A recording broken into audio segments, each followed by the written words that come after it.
Greetings, folks. Welcome to another episode of Campfire Stories. Gino here, your tour guide into the strange, the unknown, the terrifying. Tonight, I submit another story to the Grim Society. The Journal. Have you ever uncovered a mystery that you just couldn't put down? My wife and I have always had a little hobby. We call it junkin'. Now, contrary to the name, over the years we have found many treasures. Our hobby actually started when we were young newlyweds. We were pretty poor, struggling to furnish our first apartment, so we started frequenting local yard sales. Through this process, we were able to furnish that apartment, and along the way we found many trinkets and odds and ends that we found interesting. Even after we had acquired all the furniture for our home, we kept at our junkin'. We just had too much fun finding neat little knickknacks. Over the years, as we built our life together, our hobby remained, but kind of evolved a bit. We eventually progressed from yard sales to local auctions, and from there to our current passion, estate sales. Throughout our junkin', both my wife and I have found specific things of interest to each of us. My wife has assembled quite the collection of figurines and decorative pewter spoons. I myself have found a fondness for books, particularly first editions, but I like the oddities as well. A few years back, at an estate sale, I came across a medium-sized collection of books. It included a first I was interested in, and the bid went low, so I picked it up. When we got home, I began sorting through the books. The first I acquired ended up being inconsequential.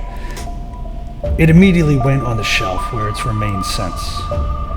There was, however, a book in that collection that not only became my favorite, but has also changed my life in rather dramatic ways. The book was a journal from about 60 years ago.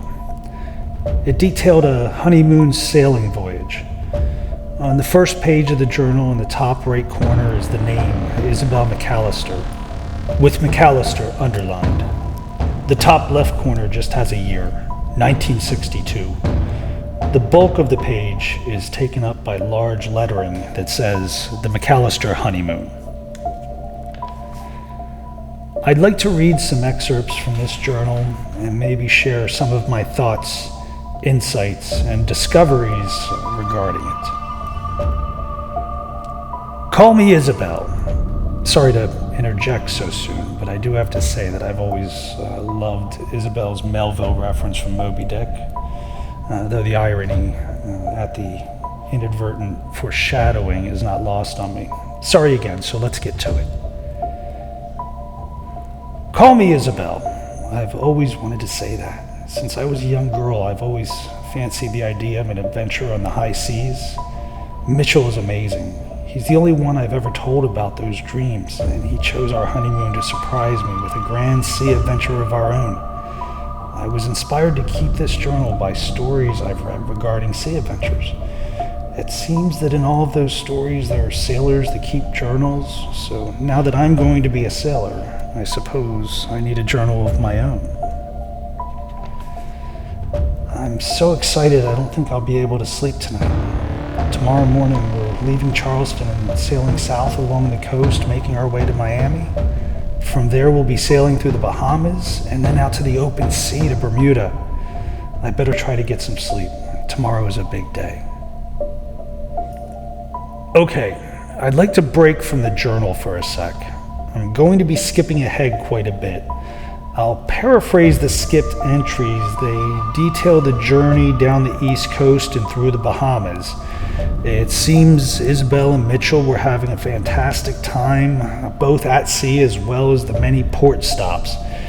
It wasn't without consequence. There were a few days of choppy seas, and on one occasion, they made an unscheduled stop to wait out a storm. I'm going to be picking up on the second day of the journey from the Bahamas to Bermuda. I awoke this morning to something quite strange. When I made my way to the top deck, all that could be seen outside the sailboat was a dense fog. There was absolutely no wind, the sails were dead, and it didn't feel like we were moving. Mitchell was eating breakfast and said everything was fine, but the captain and crew looked anxious. After a few hours, the wind picked up and we sailed out of the fog bank. For the remainder of the day, the sea was calm and the wind was strong. The captain said that the occurrence this morning was not going to put us behind schedule. That afternoon, Mitchell caught an enormous fish. The crew cleaned and prepared it for dinner. Mitchell was so proud, and I was proud of him. The events this morning were concerning at the time, but in hindsight, it's quite exciting. I got to personally experience a true sailor's tale. A thick, unnatural fog at sea. The following short entry seemed hurriedly scrawled. I assume it was written that night, but I can't say for sure. There are not many time references from the remainder of the journal entries. I'm scared. It's the middle of the night. I don't know what time it is. It seems the clock has stopped. There was just some shouting from above deck. Mitchell went up to see what's happening. He told me to stay in the cabin. I can hear them arguing up there. They're yelling about the stars and compass. The captain just shouted, "All of them!" I think Mitchell's coming back. Days of nothing, and everyone's scared, even the captain. Fishing has been unproductive. The wind seems to be dying. We did notice a strange aurora forming in the sky. The crew say they've never seen anything like it. I've lost track of the days. We've been floating here for what seems an eternity. The water's been flat and there's been no wind. We've yet to even see a fish. I have no idea how much food or water is left. One of the crew members must have fallen overboard last night. He's nowhere to be found. The aurora keeps getting brighter and I think I must be losing my mind. It seems like the days are getting shorter. We found a crewman dead today. It appears he cut his own throat. The days are definitely getting shorter. It's just me and the captain now. Mitchell got into a fight with the final crewman. The crewman shot him. He shot himself. That's the final entry in the journal. After reading this the first time, I was intrigued. The journal seemed authentic, but if it was, how could it come to be in that estate sale? I became obsessed. My wife would often heckle me and compare this to searching for buried treasure, but I was unfazed. I started by researching McAllister's in the Charleston area. After much searching and many phone calls, I found what I was looking for. I was able to locate and contact an elderly woman that was able to verify at least a portion of the story.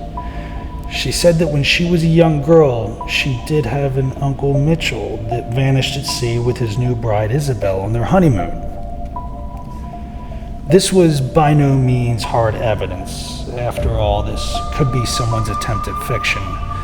My wife pointed that out to me. But it was something at the very least. The people in the journal were real. I went through the process of researching records and verifying the identities of Mitchell and Isabel McAllister. The next step was to find out the history of this journal. I contacted the agency that managed the estate sale where I had acquired the journal. After some convincing, they agreed to give me the contact number for the man that contracted them.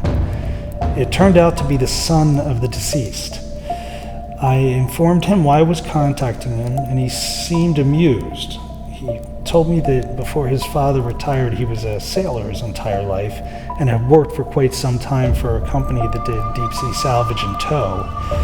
He recalled a time in the late 80s. His father returned from a salvage job with a book and a crazy story about a huge sailboat from the early 60s. He said according to his father, the boat was derelict. No one was on board. The boat itself looked immaculate and was in perfect sailing order. They were actually able to sail it back to port. Something was very strange though. While checking the logs, everything abruptly ends in the middle of a voyage in 1962. Even more so, all of the periodicals they found were dated before the log's last entry.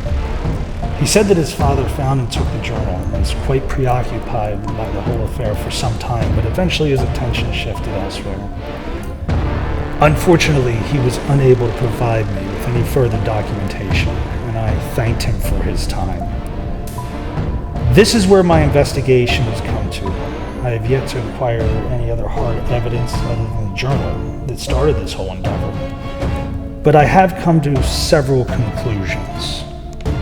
1. The people in the journal were real people. 2. An eyewitness corroborates at least a portion of this journal. 3. The journal was found on a sailboat that would have been in service in the early 60s and would have been perfect for the excursion depicted in the journal. 4. On board the sailboat, all of the ship documents and dated periodicals coincide with the timeline laid out in the journal. And 5. The boat was found approximately 25 years after the end dates in the documents and journal, and found in perfect working condition.